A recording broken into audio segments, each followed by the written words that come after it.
Hi, it's Theo and thank you for joining me today for the Hunter reviews for the Lost City of Ngoro. If you want to check out my other reviews, I'll have a playlist in the description with all of the cards that have been released until now. Anyway, let's get started with the very first card, which is the Food Chain, a 1 mana quest. Play a 1, 3, 5, and 7 attack beast. Reward Shock, which is Shock the Jungle Tyrant, a 5 mana 9/9 beast. Rush Battlecry, get a random 8, 6, and 4 attack beast. Set their costs to 2. So I think it's a relatively easy card to pull off as a hunter. You don't have to build your deck too much around it. And as a reward, you get 3 nice beasts most of the time. And there's a few wild cards in those beasts, right? You have like Omen, a Gamagan, and you get that 5 mana 9/9 Rusher, which isn't too bad. I think this quest you can pretty easily pull off by like turn 6. And yeah, then you play this mini maybe on turn 7, and then you can immediately play one of the random beasts with it, like the 8 attack minion, and that's pretty good tempo. So I think it's a pretty good reward, though yeah, it's not game winning, but also yeah, the quest isn't too difficult to pull off. You don't have to mess up your entire deck just to make it work. So I think it's solid overall, and I'll be giving it 3 stars. Then one of the cards that supports this quest is the Odd Map, a 1 mana spell. Discover an odd attack beast. If you play it this turn, also pick one of the others. So you can play this card to maybe fill in the gap, right? If you're missing an odd cost beast like 5 attack, then maybe you can discover it off this fun. But yeah, just discovering random beast, it's not amazing. Most of them just aren't that great, and while it can help you fill the curve for the quest, it's probably the only thing this card will be used for. I just don't think you want to play this in a regular hunter deck. Just isn't worth it. Discovering random beast. And in the quest hunter, yeah, it's okay, I think. I don't think it's gonna be amazing, but yeah, I think you might play it just to make the quest work. But other than that, yeah, not a great card, so I'll be giving this 2 stars.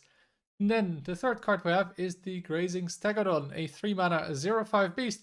At the end of your turn, gain +1 attack, even while in hand or deck. So basically the attack is equal to your turn. Although, yeah, when you play it though, it's 1 turn off. So if you play this turn 3, it's a 2/5, which then becomes a 3/5 at the end of your turn.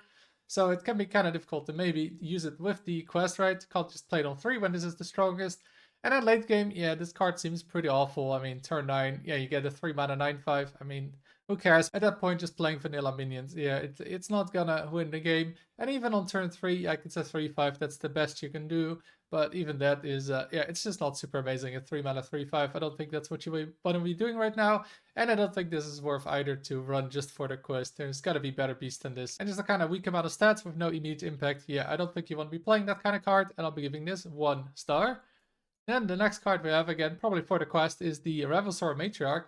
A 4 mana 5/4 beast, Kindred, deal damage to an enemy minion equal to this minion's attack. So we've already seen this kind of card before, which is basically a 4 mana 5/4, deal 5 damage to a minion. And just like for that card, this one needs a requirement. Although, yeah, if you're playing like a quest hunter, it's pretty easy to pull off, right? It's not a very steep requirement playing a beast in a hunter. It's kind of what you often do anyway. So most of the time it's going to be 4 mana 5/4, deal 5 damage, which is okay. Again, like the Dragon and Druid that literally did the same thing.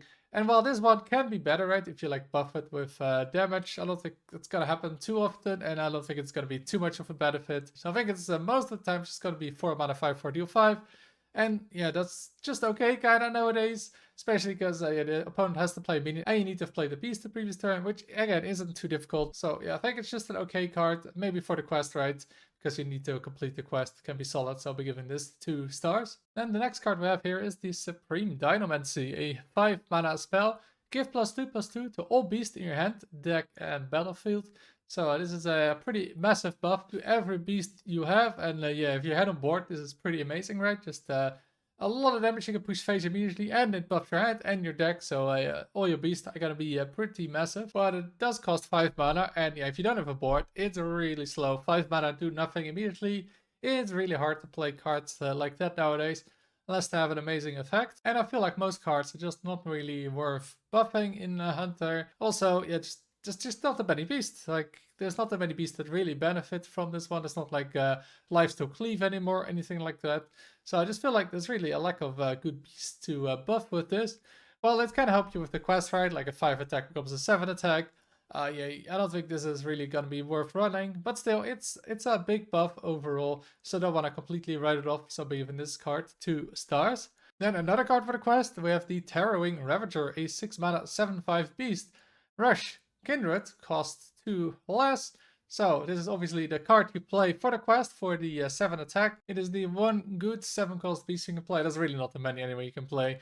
Unless you buff one of the others, but yeah, buffing stuff to make the quest work is not very consistent. So yeah, you'll be playing this card in the quest deck, and I think it's pretty solid in that. I mean, a 4 mana 7/5 with Rush, it's pretty good. The Kindred, yeah, you need to play Beast the previous turn, but if you're playing the quest, you're going to be playing a bunch of Beast.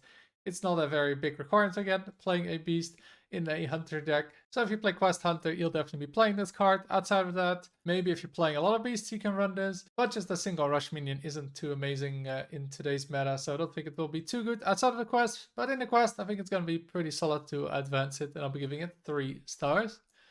Then let's go to another Beast Synergy card with the Dino Sitter. A 2 mana 2/3 at the end of your turn. Reduce the cost of a random beast in your hand by 1. So a 2 mana card that cheats at least 1 mana. But yeah, most of the time I wouldn't expect it to cheat more than 1 mana because yeah, it's just a 2/3. Most classes can easily clear this. And yeah, it looks like it's only really going to be good in the early game because yeah, if you get this later on the game, yeah, you spend 2 mana on basically nothing, 2/3.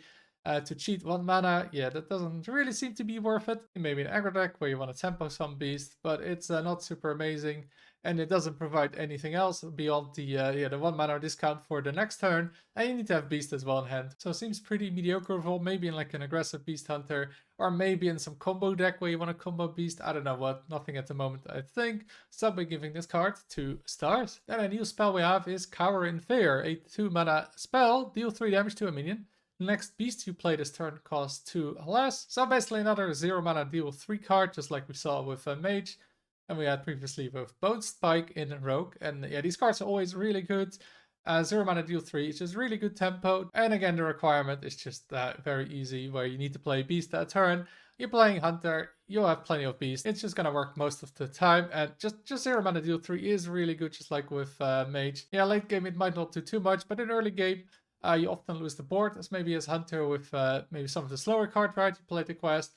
And this is a great way to keep up tempo. And tempo is always amazing in Hearthstone. The one problem I have with this card is that you might not have enough draw as Hunter if you don't play an IO, which you might not play in a more aggressive deck. So that's maybe the one downside. But yeah, really strong card overall. Just 0 mana deal 3. So just like the Mage card, I'll be giving this 4 stars. Then we have the Story of Karnasa, a 2 mana spell. Shuffle 10 1-cost 3/2 raptors into your deck with Battlecry, draw a card. So it's obviously that raptor from Karnasa again, the hunter quest from back in the day from Ungoro. And that quest didn't really work out. And it was in a time where playing a 3/2 with no cost of a card in your hand was really good. And nowadays, yeah, I don't think it's going to be that great. Oh yes, you can buff it with like the 2/1 Discover a minion from your deck or the previous 5 mana spell. I don't think it's really a great win con, because first you need to play this, 2 mana do nothing, then maybe you play the 5 mana do nothing, and then you start finally having stuff to do, which, well, there's that 0 mana deal 3 card. Yeah, it's a pretty big tempo loss, and this card by itself, yeah, just 3/2 Raptors, again, yeah, also not too amazing. Just getting a 1 mana 3/2 can be nice, but yeah, it costs 2 mana, does nothing immediately. So I think it isn't too strong, and I'll be giving this card 2 stars. And then the final card we have is Neri of the Crater, a 3 mana 2/5. Whenever you play a 1-cost minion, double its stats. Whenever you cast a 1-cost spell, cast it twice. So doubling up has historically been really strong in Hearthstone, and this effect is one of those strong effects. Only problem is, yeah, it's only on 1-cost cards, and yeah, that it's in the Hunter as well. So there isn't too much Manacheat going on with Hunter, and yeah, you also don't have too many 1-cost cards that are really worth it, I think, with this. The best thing you can maybe do is some damage cards, or like tracking twice, but yeah, if you're tracking with this, it's just 4 mana, get 2 cards. And I think that's just, yeah, the main issue with this, just not too many amazing cards that you can really work with this. Yeah, you can play the previous card as well, Story of Karnasa, and then get double the stats on that. But even though I'm not too sure what you want to be playing this with right now, I don't really want to underestimate a card like this. Again, casting twice or doubling stats historically has been good, so I'll be giving this 3 stars just because it has so much potential to be an amazing card. And these are all the Hunter cards. Do you think these cards will bring Hunter back into the meta? Please let me know in the comments. If you enjoyed the video, make sure to like and subscribe. I really appreciate it. Thank you for watching, and until next time.